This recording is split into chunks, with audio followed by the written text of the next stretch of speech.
Hi students, how are you? So today we can have a quick look at our sixth lesson tissues.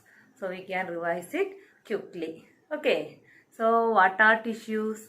Tissues are a group of cells that have same structure and that perform the same function. So the group of cells with same structure and function are called tissues. Then we know there are so many differences between plants and animals. So what about the plant tissues and animal tissues? There are differences between plant tissues and animal tissues. So first we can look about plant tissues.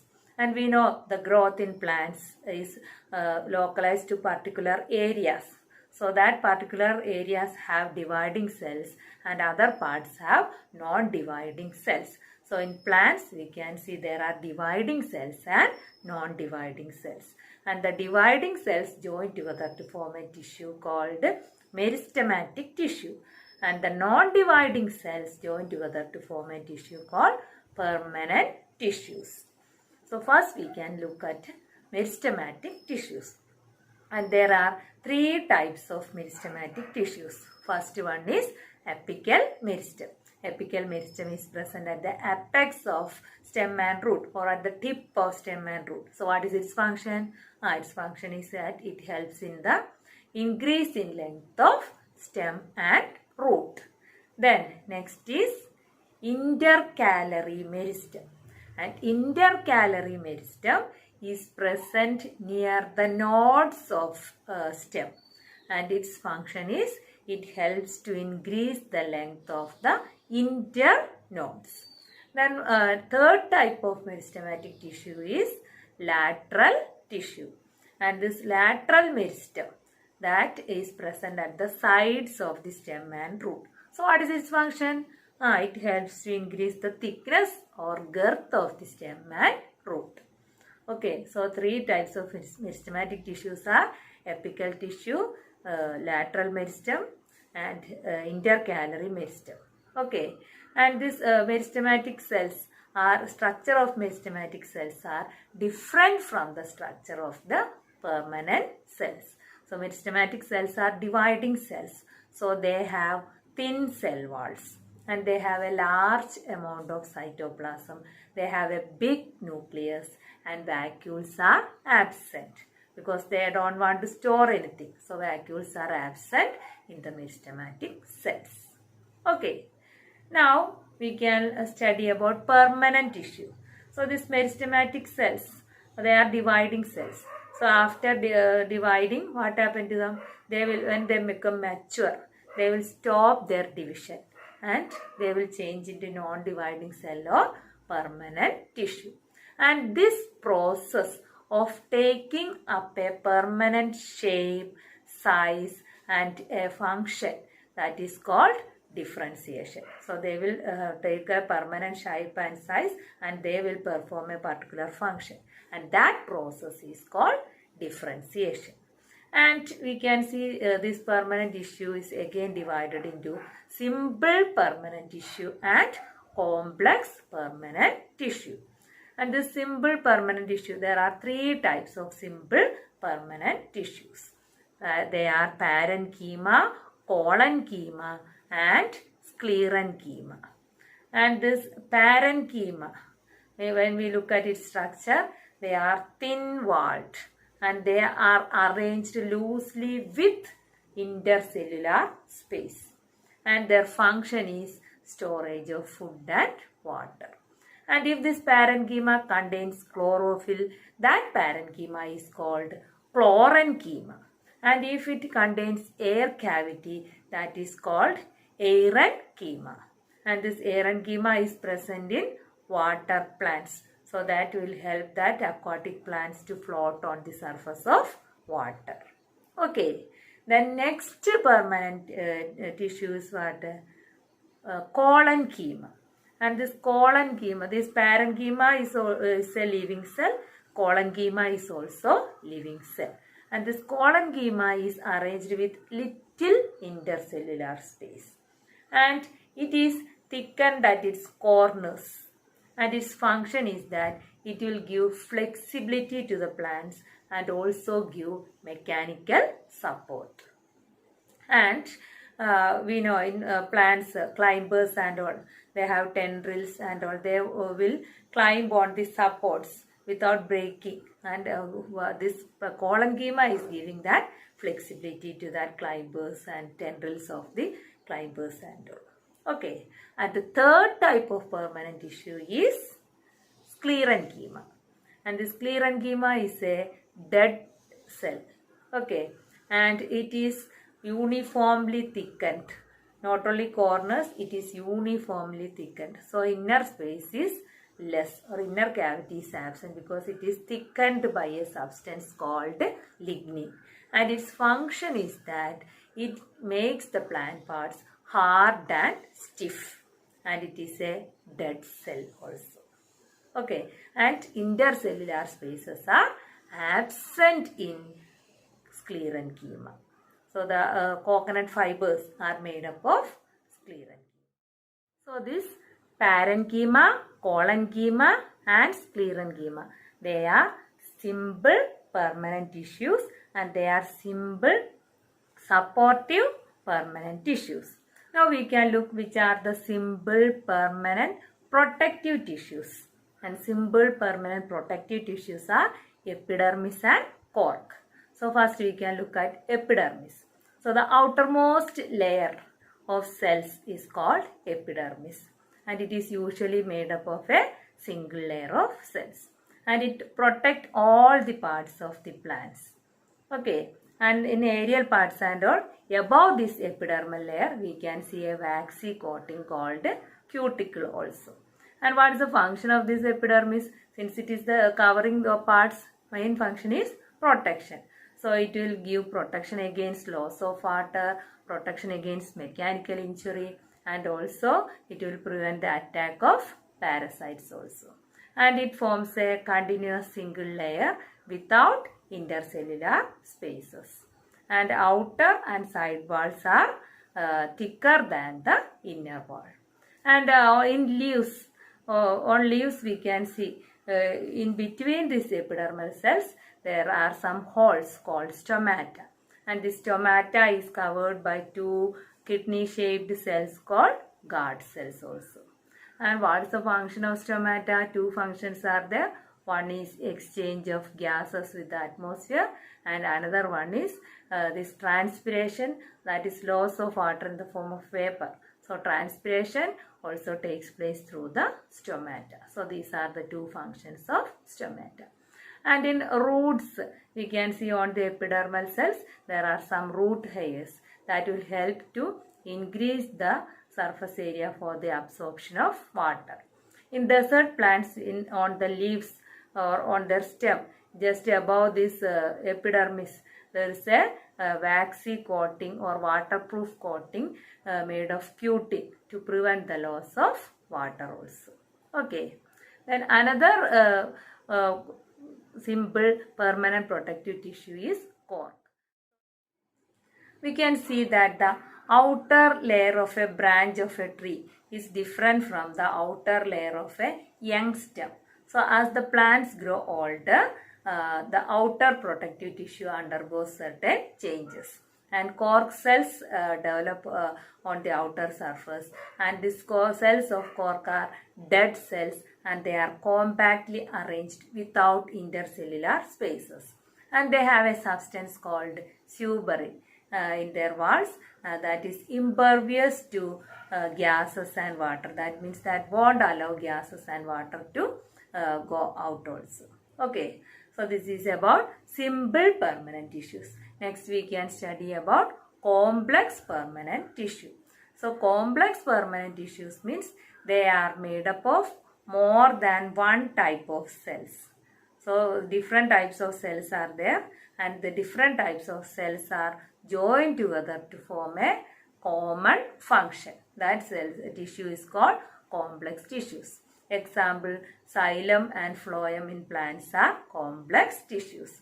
They are conducting tissues, and they are also called as vascular bundle, or they form the vascular bundle. And xylem, we know xylem conducts water from the root to the leaves of a plant. And the xylem consists of tracheids, vessels, xylem parenchyma and xylem fibers. And these tracheids and vessels are tubular in form and they conduct water. And xylem parenchyma store food and xylem fibers give water. They are mainly supportive in function. And only xylem parenchyma is living. All others are non-living also. Okay. Then phloem, what is the function? It conducts food from leaves to all other parts of the plant. And phloem is made up of 5 types of cells: cells, sieve tubes, companion cells, phloem fibers and phloem parenchyma. Okay, and its function is conduction of food from leaves to all parts of plants. And in phloem cells, only phloem fiber is non-living. All other cells are living cells also. Okay, so that's about plant tissues. Next we can study about animal tissues. And there are 4 types of animal tissues: epithelial tissues, connective tissues, nervous tissue and muscular tissue. And when we look at epithelial tissue, it is the covering or protective tissues in the animal body. So since it is the covering, means what? Main function is to give protection. And we can see different types of epithelial tissues in our body. So different epithelial tissues show different structures according to their function. So their structure is different according to their function. For example, in the lining of our blood vessels or in the lung alveoli, what is happening? Exchange of substances are taking place. So there, these epithelial cells or epithelial tissues are single layered, flat and thin cells.